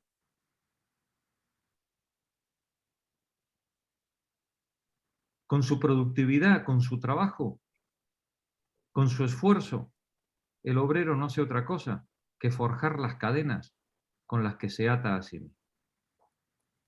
Lee la nota 199, por favor. Es brutal la nota. Es brutal. La finalidad constante y la tendencia de todo perfeccionamiento introducido en la maquinaria es, en realidad, prescindir enteramente del trabajo del hombre o reducir su precio, sustituyendo el trabajo de los varones adultos por el de las mujeres y los niños, o el de los obreros cualificados por el de los obreros no cualificados. Sí, te he saltado en media nota, ¿no? La nota empieza arriba. Ay, dice, perdón, sí. La misma causa que puede hacer que aumente el rédito del país. Los ingresos, el beneficio de un país. Es verdad. Como explica Ricardo en el mismo pasaje, Los réditos de los terratenientes y capitalistas cuya riqueza desde el punto de vista económico es en general riqueza de la nación, puede al mismo tiempo convertir a la población en superflua y deteriorar la situación del obrero. Fijaos qué claro lo tenían los economistas y los filósofos de la época, ¿no? Han hecho falta 150 años de contrapropaganda, ¿no? Para que ahora ya oigamos una tertulia y parezca que son todas almas de la caridad. Continúa la lectura, Vicenci, está por ahí. El medio de trabajo... Estoy, un momento, que estaba apuntando eso de la productividad, que... Pero es que, claro, Jorge, es difícil, digamos que combatir bueno, el capitalismo y cuando una persona o cuando estás trabajando porque tienes que mantener una familia, la casa y tal, claro, es muy difícil discernir el origen y siempre es más fácil competir con el compañero o la compañera o el que entra en prácticas que además no le pagan nada y claro, quiere hacerlo muy bien y superarse para quedarse en la empresa. Entonces, claro, sin tener una base ni un conocimiento es bastante difícil llegar a llegar a ese origen, ¿no? Que el problema no está en el compañero o en el migrante. Claro. Y al mismo tiempo es una rueda que como tú cobras menos, claro, cuando vas a contratar algo, por ejemplo, con a lo mejor el servicio doméstico, claro, también quieres pagar menos. Claro. Y cuando vas a comer al bar, quieres comer barato. Y cuando te compras una camiseta, quieres comprarla barata. Exacto. Y no quieres saber, ni te interesa, por qué razón es barato, ¿no? ¿Cuáles son las causas de que eso sea barato? Lo que ocurre es que cuando tú desconoces, ignoras o no quieres mirar el funcionamiento de la economía capitalista, tu vida se transforma en el juego del calamar. Esa basura de serie es una metáfora magnífica de la sociedad capitalista neoliberal, ¿no? En la que todo el mundo mira como enemigo al desgraciado que tienes al lado y nadie se plantea si no existe un sistema de explotación y de opresión que está por encima y que es el responsable de todo ese sufrimiento, ¿no? Claro, es que yo... Sí, por ejemplo, oyes a gente o cercana que a lo mejor pues tiene un curro que le está explotando y te dice, o sea, sabe que lo están explotando o que la están explotando y dice, bueno, y explota a lo mejor a otra persona, ¿no? O exacto, cuando quiere ir al bar más barato o donde sea. Y entonces muchas veces la respuesta es como la justificación de como a mí me explotan, pues yo exploto, ¿no? O sea, el mundo es así, yo no lo inventé. El mundo es así, yo no lo inventé, exacto. Y claro, el salir de ahí es que es el problema, porque cuando estamos incluso en el trabajo, tú sabes lo que está ocurriendo, pero no tienes unas herramientas, ni la gente está por la labor de cambiar las cosas. Por eso no hay salida individual. Sí. Por eso, sí, ya lo sé. Por eso la única salida posible es colectiva. La víctima no puede hacerse cargo de las soluciones de su sufrimiento.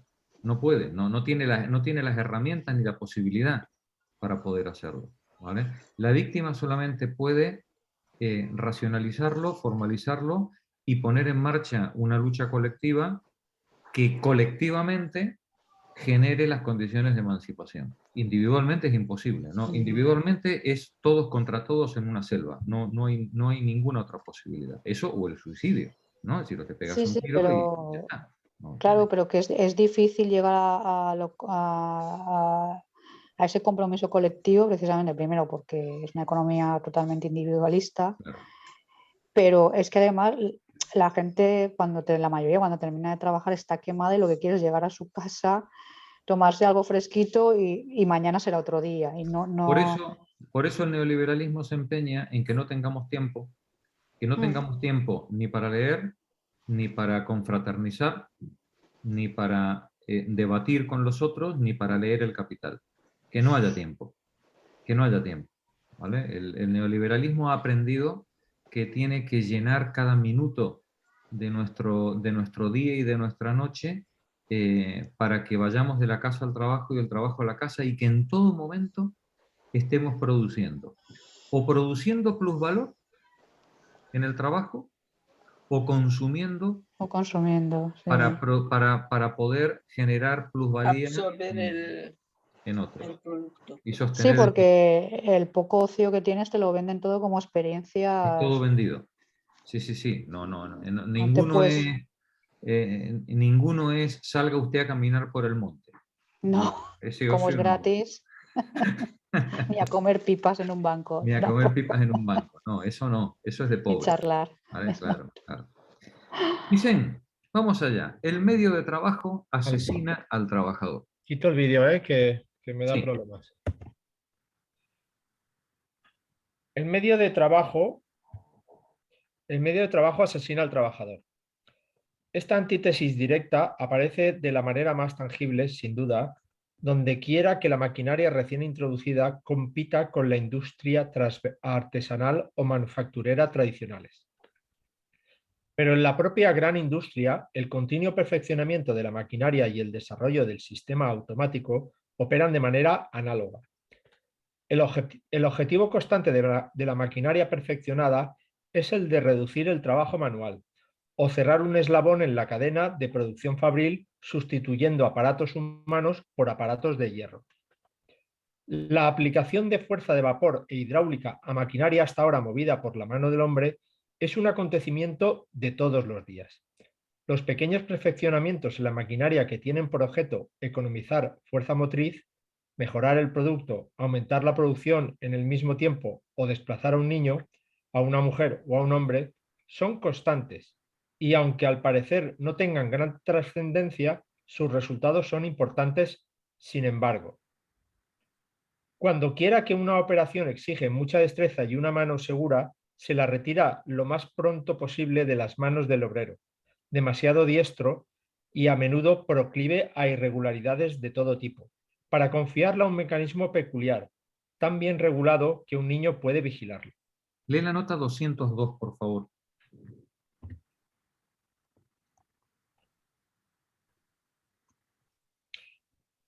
La gran ventaja de la maquinaria utilizada en la fabricación de ladrillos consiste en volver enteramente independiente de los obreros calificados a quien la emplea. Fijaos el uso de la subordinada, la expresión, cómo está configurada la frase, ¿no? La gran ventaja de la maquinaria consiste en volver independiente de los obreros calificados a quien la emplea.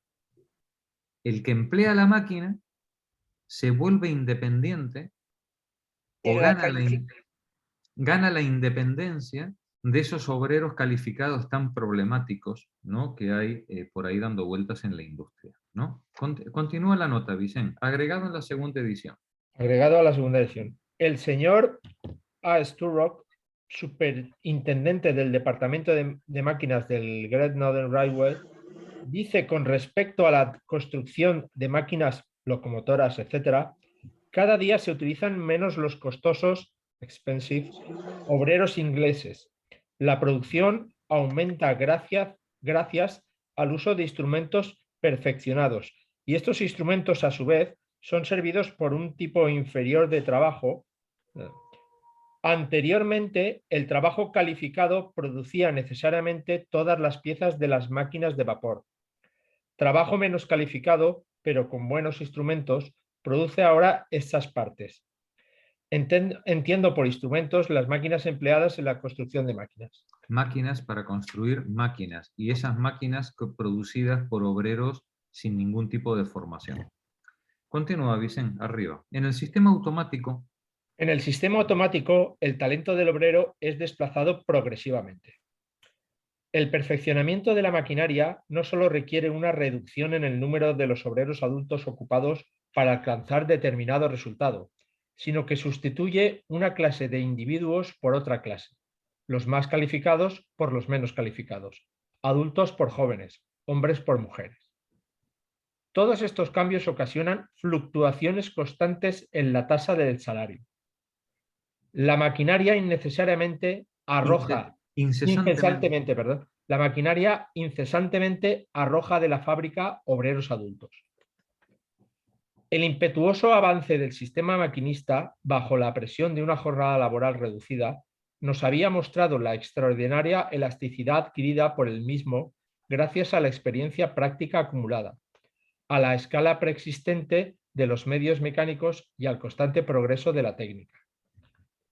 Pero en 1860, el año en que la industria algodonera inglesa alcanza el cenit, ¿quién habría previsto los arrolladores perfeccionamientos de la maquinaria y el consiguiente desplazamiento del trabajo manual provocados por los 3 años siguientes bajo el acicate de la Guerra Civil Norteamericana? Baste con algunos ejemplos que nos proporcionan los informes oficiales de los inspectores fabriles ingleses. Un fabricante de Manchester declara: en vez de 75 máquinas de cardar, ahora solo empleamos 12, que nos proporcionan la misma cantidad de producto, de calidad igual, cuando no superior. El ahorro en salarios asciende a 10 libras por semana y el desperdicio de algodón ha disminuido en un 10%. En una fábrica manchesteriana de hilados finos, acelerando la marcha de la maquinaria e introduciendo diversos procesos automáticos, se suprimió en un departamento un cuarto y en otro más de la mitad del personal obrero, mientras que el reemplazo de la segunda máquina de cardar por la máquina peinadora redujo considerablemente el número de brazos empleados antes en el taller de cardado. Otra hilandería estima en un 10% su ahorro general de brazos. Los señores Gilmore, propietarios de una hilandería en Manchester, declaran: en nuestro Blowing departamento de soplado, estimamos que la economía de brazos y salarios efectuada gracias a la introducción de maquinaria nueva alcanza holgadamente a un tercio. En los talleres de máquinas de devanar y estirar tenemos un tercio menos de gastos y brazos. En el taller de hilado, aproximadamente un tercio menos en gastos. Pero esto no es todo. Cuando nuestro hilado pasa a los tejedores, es de una calidad tan superior, gracias al empleo de la maquinaria nueva, que producen más y mejores tejidos que con el hilado fabricado por las viejas máquinas. El inspector fabril Alexander Redgrave observa que, a este respecto, la reducción en el número de obreros progresa rápidamente, mientras que la producción aumenta. En las fábricas laneras se inició hace poco, y prosigue aún, una nueva reducción de la mano de obra. Pocos días atrás me dijo un maestro residente en Rochdale que la gran merma en la asistencia a la escuela de muchachas no solo se debe a la presión de la crisis, sino además a los cambios introducidos en la maquinaria de las fábricas laneras, a consecuencia de los cuales se había operado una reducción media de 70 obreros de medio tiempo. Si resulta que la condición para ir a la escuela, mejor dicho, si resulta que la condición para contratar a la gente era que hubieran hecho la escolarización y ya no hace falta que vayan a trabajar, tampoco hace falta la escolarización, ¿no? En la nota 207 dice el autor, lo tenéis abajo: el rápido perfeccionamiento de la maquinaria durante la crisis algodonera permitió a los fabricantes ingleses, inmediatamente después de la finalización de la Guerra Civil Norteamericana, abarrotar nuevamente y en un abrir y cerrar de ojos el mercado mundial. Ya durante el último semestre de 1866, los tejidos eran casi invendibles por la sobreproducción. Comenzó entonces la consignación de mercancías a China e India, esos que ahora son el eje del mal, ¿no? A partir de esta semana. Empezamos a mandar todas las camisetas y calzoncillos a China e India porque ya no había quien las comprara en el mercado normal. lo cual naturalmente solo sirvió para que la saturación fuera más intensa. A comienzos de 1867 los fabricantes recurrieron a su medio habitual para zafarse de la dificultad. ¿Cómo? Oh, imaginación, rebajando los salarios en un 5%. ¿Vale? Y ya sabéis, estamos todos en el mismo barco. Los obreros se opusieron y declararon, con toda razón desde el punto de vista teórico, que el único remedio era trabajar menos tiempo. No reduzcamos, vamos a reducir el tiempo de trabajo y vamos a repartirlo a 4 días por semana. Tras una prolongada resistencia, los autodesignados capitanes de la industria debieron aceptar esta solución. En algunos lugares con rebajas de jornales de un 5% y en otros sin esa merma. La nota A es una comparación que tenéis en las gráficas que tenéis a pie de página. La nota A es una comparación entre el número de fábricas, número de telares, número de usos y, si giráis la página, número de personas ocupadas entre 1856 y 1868.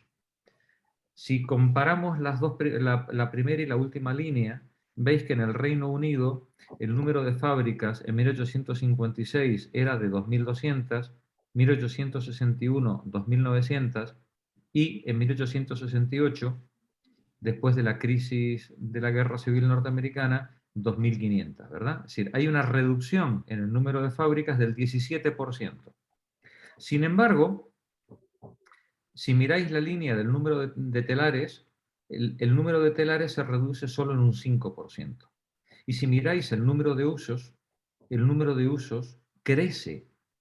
Pese a la reducción de fábricas y pese a la reducción del número de telares, el número de usos crece en un 7%. Pero si dais la vuelta a la página, veis que el número de personas ocupadas desciende de 450.000 personas a 400.000 en un 11%. Es decir, se reducen las fábricas, aumenta la producción y se reduce el personal.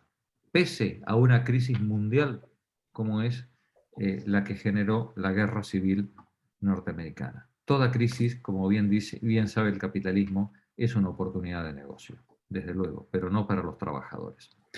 Gracias, Vicente. Continúa la lectura otra vez, Nani. La maquinaria, sin embargo,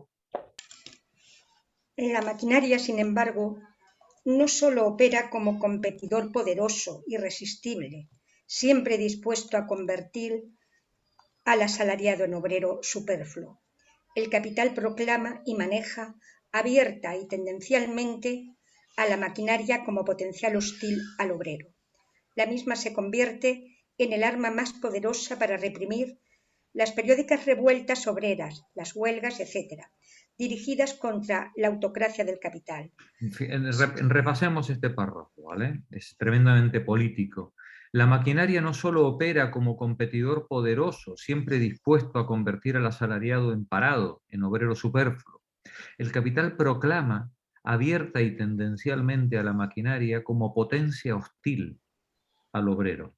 La máquina, se convierte en el arma más poderosa para reprimir las periódicas revueltas obreras.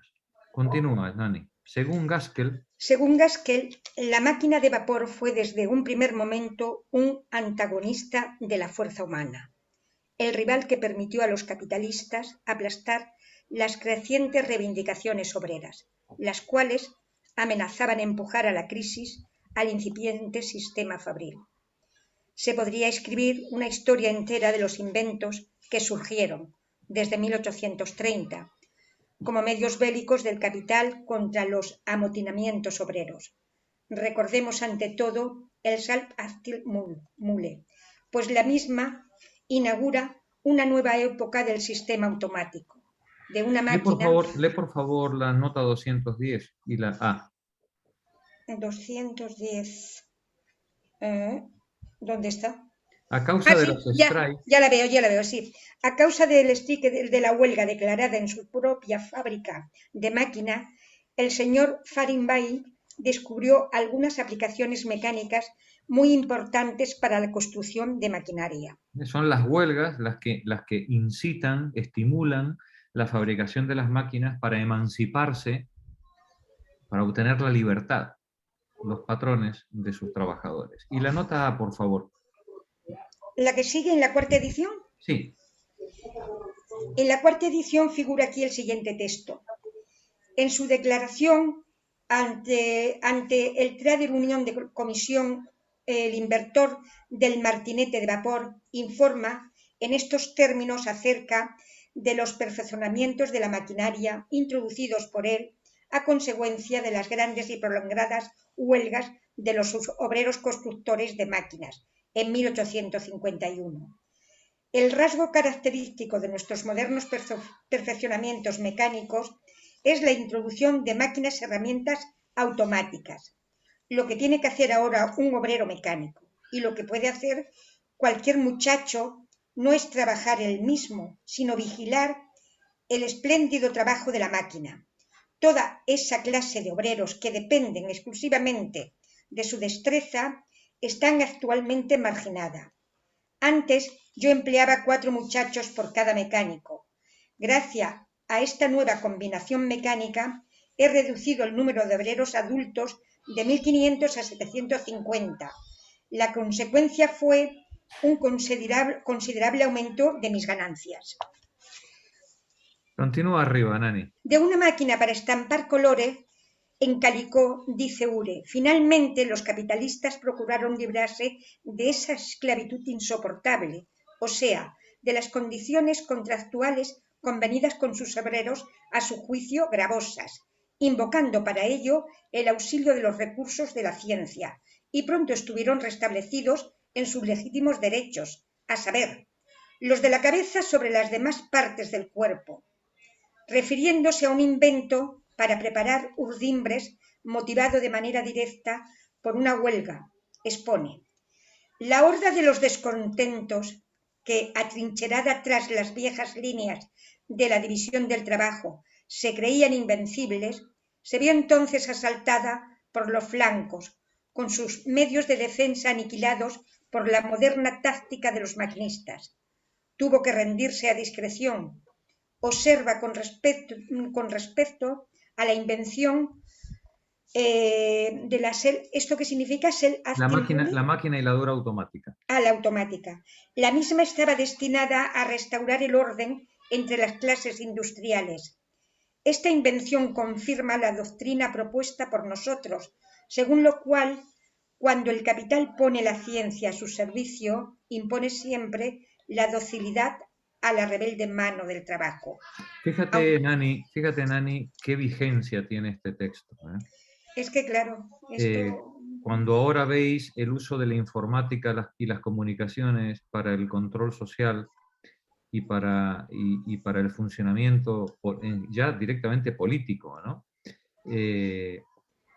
Cuando el capital pone la ciencia a su servicio, impone siempre la docilidad a la rebelde mano del trabajo.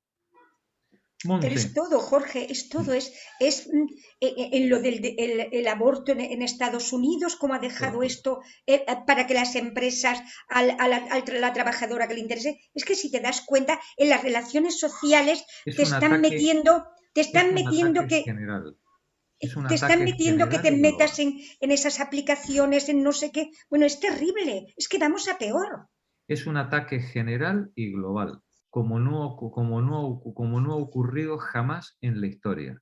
Estamos ante un ataque arrollador, nos están pasando por arriba. Y esto no ha hecho más que empezar. El capital, lamentablemente, ha vuelto a sus inicios, ha vuelto a sus técnicas de finales del siglo XIX, solo que con la tecnología del siglo XXI. Y más nos vale que lo aprendamos bien y nos pongamos las pilas. Monse, termina el capítulo, por favor. Aunque el libro de Ure apareció hace 30 años, o sea, en una época en la que el desarrollo del sistema fabril era aún relativamente débil, sigue siendo la expresión clásica del espíritu fabril, no solo por su franco cinismo, sino también por la ingenuidad con que divulga las irreflexivas contradicciones que alberga el cerebro del capital. Tras desarrollar, por ejemplo, la doctrina de que el capital con el concurso de la ciencia puesta a sueldo por él, impone siempre la docilidad a la rebelde mano del trabajo, se llena de indignación porque hay quienes acusan a la ciencia físico-mecánica de servir al despotismo de los ricos capitalistas y de constituirse en medio para la opresión de las clases pobres. Luego de predicar a todos los vientos cuán ventajoso es para los obreros el rápido desarrollo de la maquinaria, les previene que con su resistencia, sus strikes, etc., aceleran el desarrollo de la maquinaria. Revueltas violentas de esa índole, dice, muestran la miopía humana de su carácter más despreciable, el carácter de un hombre que se convierte en su propio verdugo. Pocas páginas antes afirma por el contrario, si no fuera por las violentas colisiones e interrupciones resultantes de las erróneas ideas de los obreros, el sistema fabril se habría desarrollado con mucha mayor rapidez y de manera mucho más útil para todas las partes interesadas. Y más adelante exclama, afortunadamente para la población de los distritos fabriles de Gran Bretaña, los perfeccionamientos introducidos en la maquinaria son graduales. Se acusa equivocadamente a las máquinas, sostiene, de reducir el salario de los adultos porque desplazan una parte de los mismos, con lo cual el número de dichos adultos resulta excesivo respecto a la demanda de trabajo. Pero aumenta la utilización del trabajo infantil y la ganancia de los adultos es, por ello, tanto más considerable. Este mismo dispensador de consuelos defiende, por otra parte, el bajo nivel del salario infantil, pues gracias a ello los padres se abstienen de enviar prematuramente sus hijos a la fábrica. Su libro entero es una apología de la jornada laboral ilimitada, y cuando la legislación prohíbe explotar más de 12 horas diarias a niños de 13 años, el alma liberal de Ure recuerda los tiempos más tenebrosos de la Edad Media. Pero no por ello deja de proponer a los obreros fabriles que eleven una oración de gracias a la providencia, la cual, con su maquinaria, les ha proporcionado el ocio necesario para meditar acerca de sus intereses inmortales. Bueno, os dije, rezar. ¿verdad?, que íbamos a leer unas páginas tremebundas, ¿no? Duras, y lo son. Tremebundas. Pues esto no es nada con respecto a lo que vamos a leer la semana que viene. Por Dios. Ya no ¡Qué podemos vacaciones! más. Esto no puede ir a más. El capital siempre puede ir a más. No me Es refiero al cierto. libro. No me refiero No, al libro. ya, lo he entendido. Es cierto. Por eso digo, sí, es cierto. Es un pozo sin fondo. Como dice Pepa Seguí, la culpa siempre es de la víctima. Siempre. Así es. Bueno, compañeras, espero que esto os deje con mucha reflexión y buenas ondas para la semana que viene. Buen fin de semana y continuamos el jueves que viene con el parágrafo 6. Buenas Buenas noches. compañeras. Feliz fin de semana. Buenas noches. Buenas noches, compañeras. Chao.